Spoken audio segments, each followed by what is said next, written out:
ओम शांति। आज है 5 मार्च 2022 के ईश्वरीय महावाक्य। पहले सुनते हैं मुरली के मुख्य पॉइंट्स।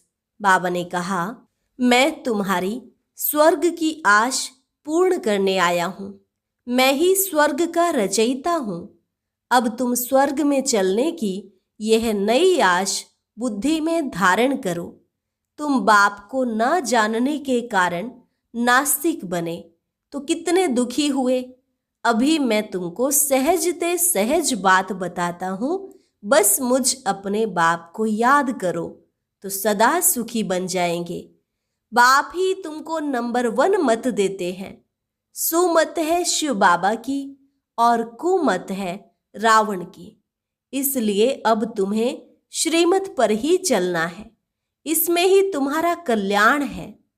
अगर कोई बच्चे श्रीमत को छोड़ रावण की मत पर चलते हैं तो माया उन्हें भिन्न भिन्न प्रकार से ठोकर मारती है। फिर वह चिल्लाते हैं। बाबा ने कहा, कदम कदम पर सावधानी लेते रहो। कहीं न कहीं माया उल्टा काम करा देती है, फिर बाद में पछताते हैं। ऐसा थप्पड़ मारती है जो श्रीमत लेने का चांस भी नहीं देती। तुम बाप के बन गए, ज्ञान मिल गया तो भले कपड़े आदि कैसे भी पहनो, कोई हर्जा नहीं है, लेकिन पूरा नष्टो मोहा बनो। अब कोई बच्चे आदि याद ना आए। अगर बाप का बनकर बर्तन आदि भी मांजने पड़े या झाड़ू भी लगाना पड़े तो सब करना चाहिए, क्योंकि बाप तुम्हें नयनों पर बिठाकर अभी स्वर्ग में ले जा रहे हैं। और लास्ट में बाबा ने कहा, तुम्हारे सिर पर जो पापों का बोझा है वे सब चुकता कर घर जाना है। इसके लिए तुम्हें याद की मेहनत करनी है। जो मेहनत नहीं करेंगे वह कयामत के समय खूब सजा खाकर फिर मुक्ति धाम चले जाएंगे। और अब सुनते हैं महावाक्यों को विस्तार से। मुरली का सार। मीठे बच्चे, बाप से तुम्हें सुमत मिली है। तुम्हारी बुद्धि का ताला खुला है, इसलिए तुम्हारा कर्तव्य है सबको अपनी बुद्धि का सहयोग देना। प्रश्न, संगम युग पर तुम बच्चों के अंदर कौन सी आश उत्पन्न होती है जो बाप ही पूरी करते हैं? उत्तर, संगम पर तुम बच्चों में स्वर्ग जाने की आश उत्पन्न होती है। पहले कभी सोचा भी नहीं था कि हम कोई स्वर्ग में जाएंगे। अभी यह नई आश उत्पन्न हुई है। यह आश एक बाप ही पूरी करता।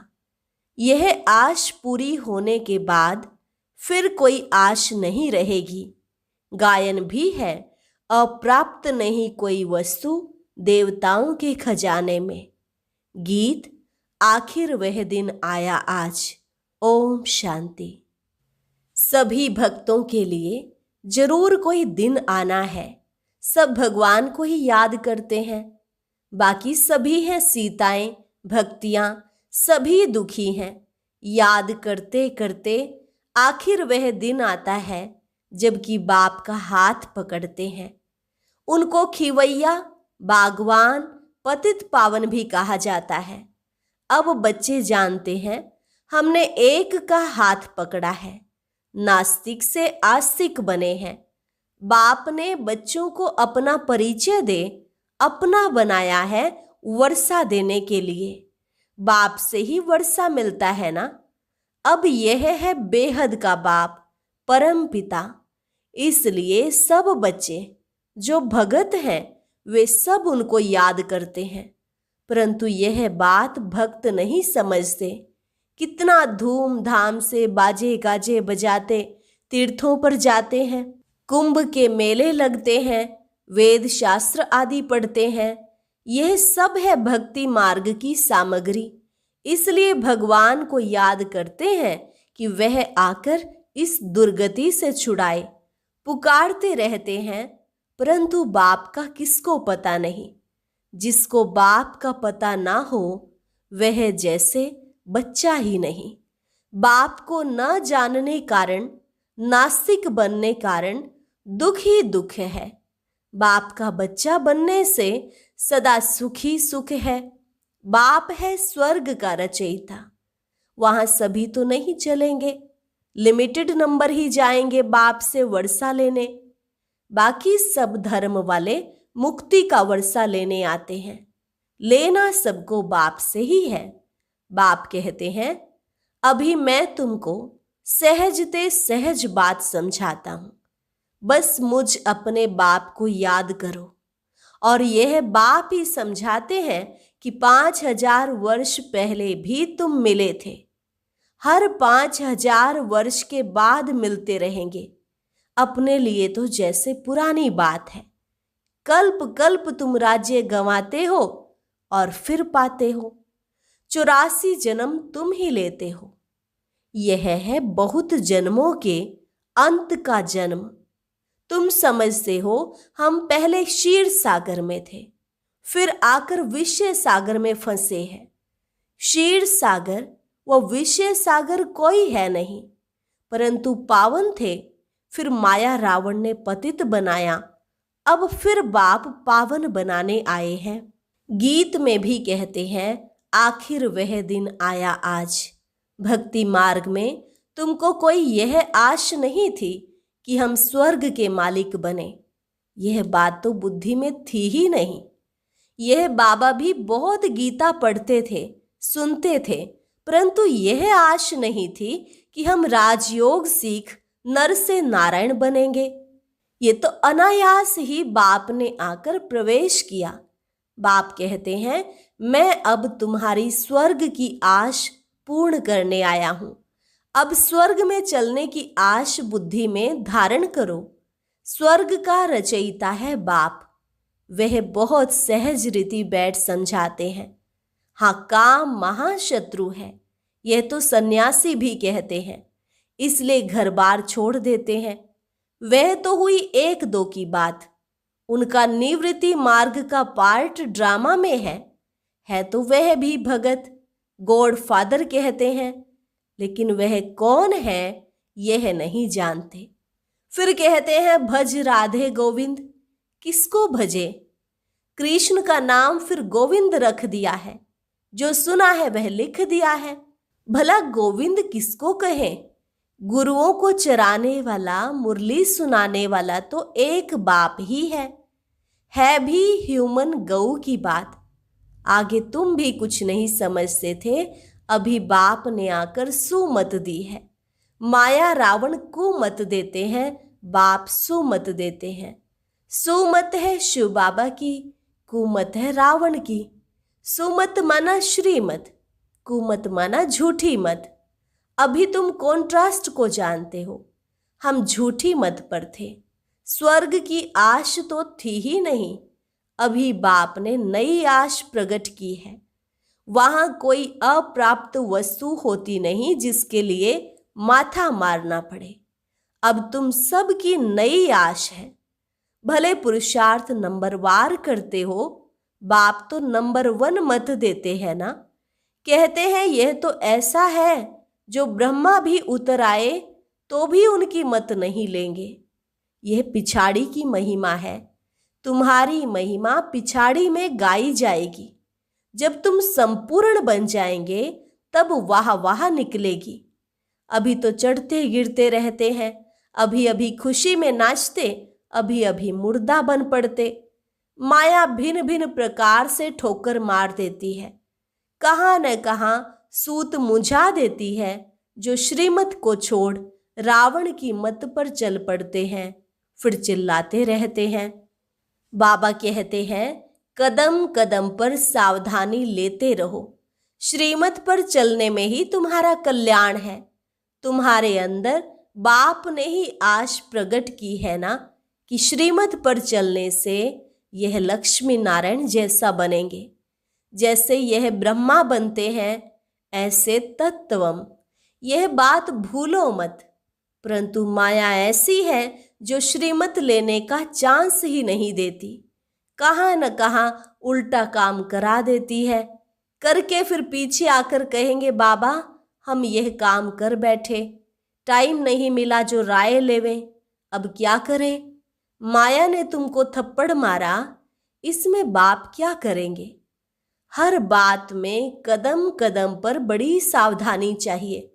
सन्यासी कभी नहीं कहेंगे स्त्री पुरुष इकट्ठे रह पवित्र रह सकते हैं। इसमें युक्तियां बहुत हैं। ब्रह्मा कुमार कुमारी कहलाना कितनी बड़ी युक्ति है। तुम बच्चे ब्राह्मण ब्राह्मणियां बनते हो तो कहाँ कुल को कलंक नहीं लगाना। बहन भाई का नाता कभी उल्टा नहीं होता। लॉ नहीं जो बहन भाई आपस में शादी करें। यहाँ तो सब भाई बहन हो जाते हैं।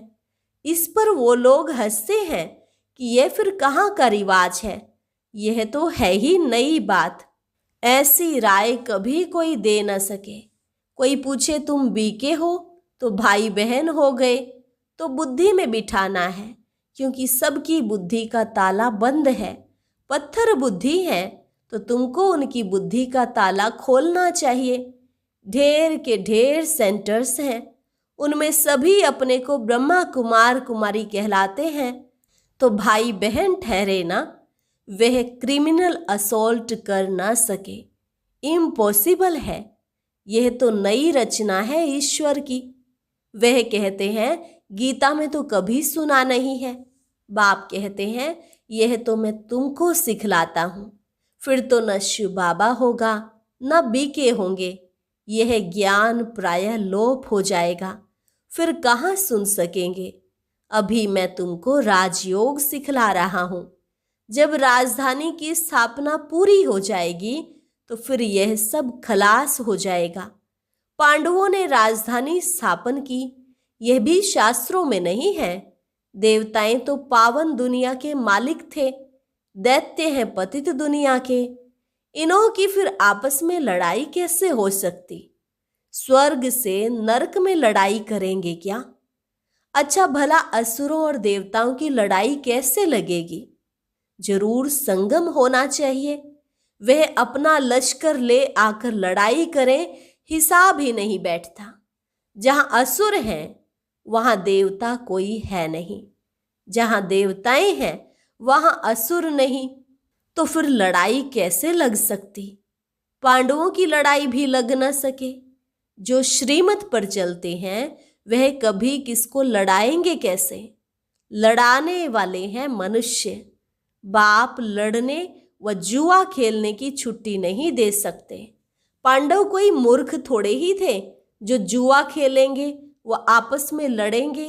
बाबा ने समझाया है यह बाबा का रुद्र ज्ञान यज्ञ है। अबलाओं पर अत्याचार बहुत होते हैं, विष के लिए कितना तंग करते हैं। बोलो, भगवान कहते हैं काम महाशत्रु है, इस पर विजय पाने से तुम स्वर्ग में आ जाएंगे। ऐसे ऐसे समझाने से बहुत जीत भी पाते हैं।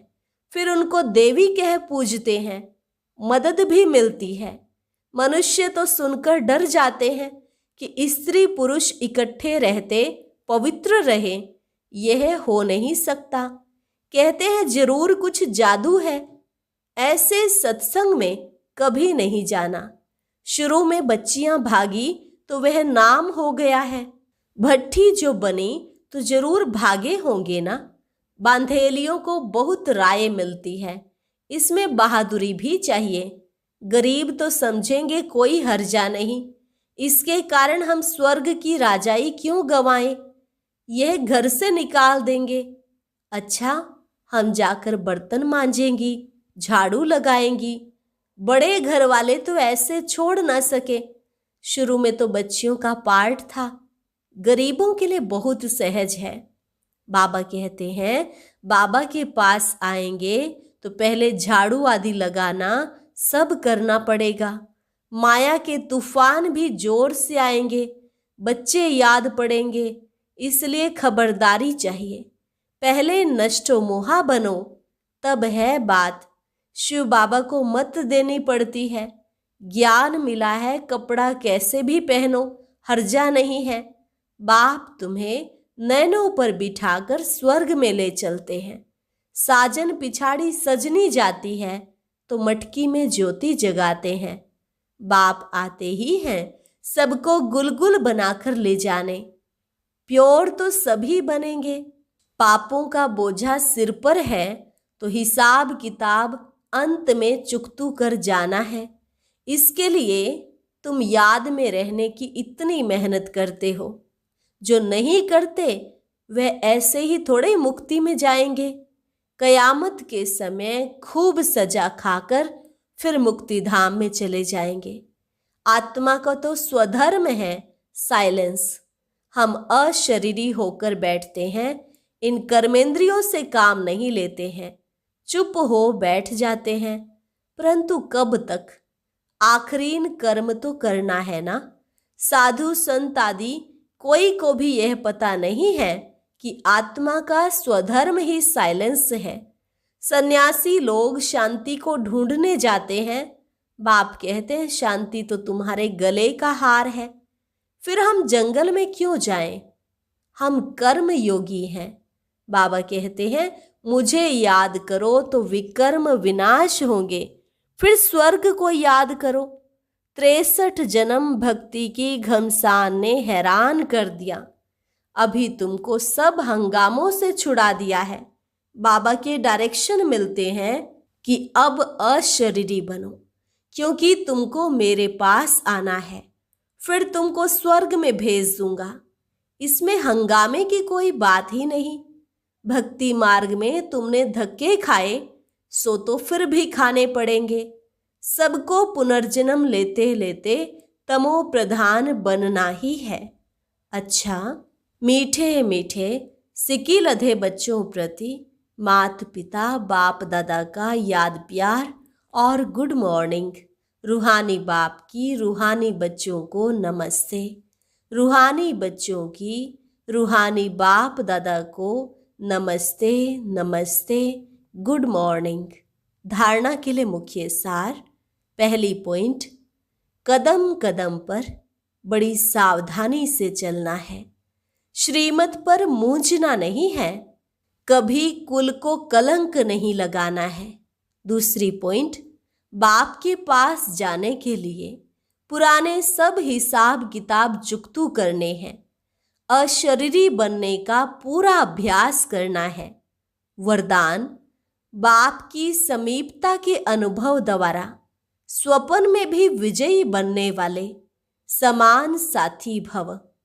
बाप की समीपता के अनुभव द्वारा स्वप्न में भी विजयी बनने वाले समान साथी भव।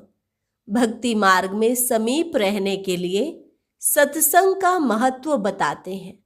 संग अर्थात समीप वही रह सकता है जो समान है, जो संकल्प में भी सदा साथ रहते हैं।